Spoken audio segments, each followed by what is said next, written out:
आप देख रहे हैं आपका अपना चैनल लवली टीचर और मैं हूं आपकी दोस्त पवनीत कौर।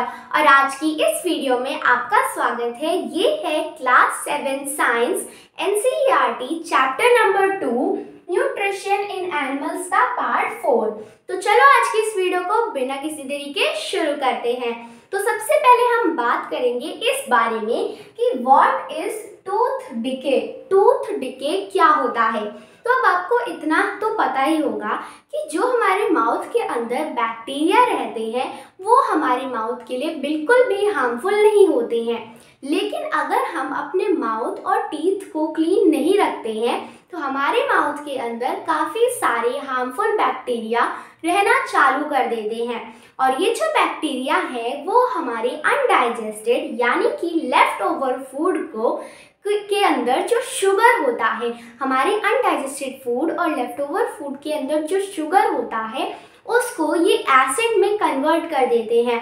और ये एसिड हमारे जो टीथ है उनको डैमेज कर देते हैं और इसी को हम कहते हैं टूथ डिके। क्या कहते हैं? Tooth decay. जब हमारे बैक्टीरिया के द्वारा बनाए गए एसिड से टीथ डैमेज हो जाते हैं तो उसे हम कहते हैं टूथ डिके। अब इसीलिए हमें क्या करना चाहिए? हमें चॉकलेट, स्वीट, सॉफ्ट ड्रिंक्स और जो बाकी के शुगर वाले मटेरियल होते हैं हमें वो बहुत ज़्यादा कम खाने चाहिए। और अगर आपको ऐसा टूथ डिके हो गया है तो आपका टूथ लॉस हो जाएगा या फिर आपके दांत में बहुत ज़्यादा दर्द होगा। इसीलिए आपको रोज़ ब्रश करना चाहिए या फिर दातून करना चाहिए या फिर आपको डेंटल फ्लॉस यूज़ करना चाहिए। अब ये डेंटल फ्लॉस क्या होता है? ये एक छोटा बहुत ज़्यादा स्ट्रॉन्ग टाइप थ्रेड होता है, यानी कि काफ़ी स्ट्रॉन्ग धागा होता है जिन्हें दो टीथ के अंदर रखे, जो हमारे दो टीथ के अंदर इसे डालकर अंदर जो छोटे छोटे फूड पार्टिकल्स होते हैं उन्हें निकाला जाता है। तो इसे ही हम कहते हैं डेंटल फ्लॉस। तो आपको ब्रश करना चाहिए, दातुन यूज़ करना चाहिए और डेंटल फ्लॉस भी यूज़ करना चाहिए। और हर एक मील के बाद आपको अपने माउथ को अच्छे से धुलना चाहिए। और एक बहुत इम्पॉर्टेंट बात, आपको अपनी डर्टी फिंगर्स या फिर किसी भी अनवॉश्ड ऑब्जेक्ट को अपने मुंह में नहीं डालना चाहिए। अब कई बार जब आप बहुत जल्दी में होते हो और खाना खाते समय बात करते हो या फिर हंसते हो या फिर बहुत जल्दी जल्दी खाना खाते हो तो आपको खांसी आती है या फिर आपको हिकअप्स आने लगते हैं, यानी कि हिचकी आने लगती है या फिर आपके गले में खराश होने लगती है। तो इसे हम कहते हैं चोकिंग सेंसेशन। क्या कहते हैं? Choking sensation. ये तब होता है जब आपका फूड जो है फूड पाइप की जगह विंड पाइप में चला जाता है। अब जो विंड पाइप है वो हमारे नॉस्ट्रिल की एयर को लंग्स तक लेके आ रहा है, तो जो हमारा विंड पाइप है वो भी थ्रोट से ही होके जाता है। तो हम कह सकते हैं कि जो हमारा एयर और फूड है वो एक कॉमन पैसेज को शेयर करते हैं। तो अब आपके मन में ये सवाल ज़रूर आया होगा कि अब जो फूड है उसको विंड पाइप के अंदर जाने से प्रिवेंट कैसे किया जाता है? ऐसा तब होता है जब भी हम फूड स्वॉलो करते हैं तो एक फ्लैप जैसा वॉल्व होता है जो कि हमारे विंड पाइप को बंद कर देता है, उसके पैसेज को बंद कर देता है और फूड पाइप का पैसेज खोल देता है। तो जो हमारा फूड है वो फूड पाइप के अंदर चला जाता है। लेकिन बाय चांस कभी जब हमारे फूड जो है विंड पाइप के अंदर चला जाता है तो हमें हिचकी आती है, खांसी आती है या फिर गले में खराश होने लगती है, यानी कि चोकिंग सेंसेशन। अब हम थोड़ा ध्यान एक्टिविटी 2.4 की तरफ देते हैं। तो यहाँ पर आपको क्या करना है? यहाँ पर आपको 4 ग्लासेस लेने हैं। पहले ग्लास के अंदर आपको लेना है शुगर सॉल्यूशन, यानी कि शुगर सॉल्यूशन। दूसरे में लेना है आपको common salt solution, common salt solution. फिर तीसरे में लेना है आपको लेमन जूस और फोर्थ में लेना है आपको नीम लीफ का जूस, यानी कि नीम के पत्ते का जूस। और आप ले सकते हैं बिटर गार्ड का जूस, यानी कि करेले का जूस।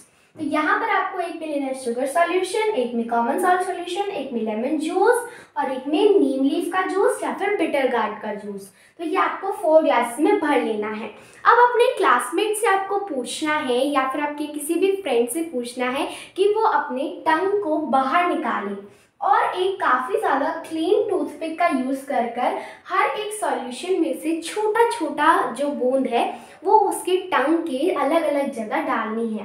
फिर आप देखोगे कि कई चीज़ें हमें कहीं जो है फील हो रही हैं और कहीं नहीं हो रही हैं। ये इसलिए होता है क्योंकि हमारी टंग के किसी किसी एरिया में हम कोई कोई फ्लेवर जो है टेस्ट कर सकते हैं। यहाँ पर हमारी टंग का एक डायग्राम दिया हुआ है, तो आप देख सकते हो नीचे वाला जो एरिया है इसमें हम स्वीट फ्लेवर को टेस्ट कर सकते हैं, और यहाँ पर जो ये हमें दिया हुआ है ये वाले एरिया पर हम सॉल्टी टेस्ट कर सकते हैं, ये वाले एरिया पर हम सॉर टेस्ट कर सकते हैं, और ऊपर वाले एरिया पर हम बिटर टेस्ट कर सकते हैं। तो आप देखो कि यहाँ पर शुगर सॉल्यूशन कहाँ पर फील हुआ होगा, इस जगह पर, और जो हमारा कॉमन सॉल्ट सॉल्यूशन है यानी कि वो सॉल्टी होगा, तो वो इन दो जगह पर, इन दो एरियाज पर फील हुआ होगा, यानी कि टेस्ट आया होगा उस चीज़ का। फिर है लेमन जूस, उसका यहाँ पर फ्लेवर आया होगा, और जो हमारा नीम लीफ का जूस है या फिर बिटर गार्ड का जो भी आप लिया है वो उसका फ्लेवर जो है आपको यहाँ पर आएगा। तो हमारे टंग के अलग अलग एरिया में हमें अलग अलग टेस्ट आता है। अब हम पढ़ेंगे फूड पाइप यानी कि ओइसोफेगस के बारे में। तो यहाँ पर आप देखो मैंने एक डायग्राम बनाया है, तो ये है स्टमक, ये है फूड, और ये है ओइसोफेगस यानी कि फूड पाइप। तो आप देखो फूड पाइप होता क्या है, सबसे पहले तो हम ये जान लेते हैं। तो जो हम फूड को स्वॉलो करते हैं वो एक पाइप के थ्रू स्टमक तक पहुंचता है, और इस पाइप को हम कहते हैं फूड पाइप यानी कि ओइसोफेगस। अब ये जो फूड पाइप है ये हमारे नेक से लेकर चेस्ट तक होता है।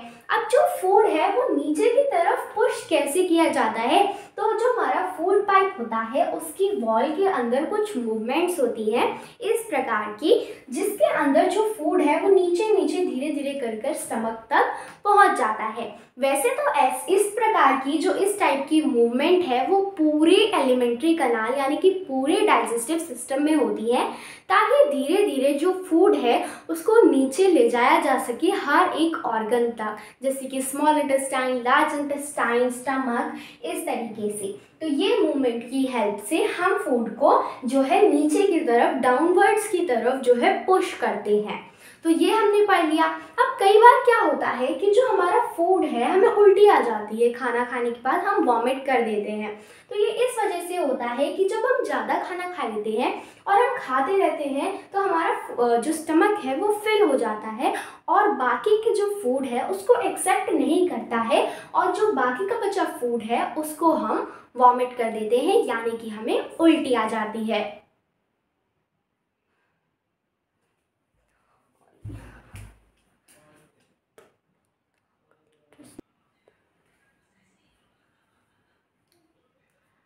पढ़ेंगे स्टमक के बारे में। तो जो हमारा स्टमक है वो एक काफ़ी ज़्यादा थिक वॉल्ड बैग है, यानी कि जो इसकी वॉल होती है वो बहुत ज़्यादा थिक होती है, और इसकी जो शेप है वो जे जैसी होती है। आप देखो इसकी शेप कैसी है, जे जैसी है।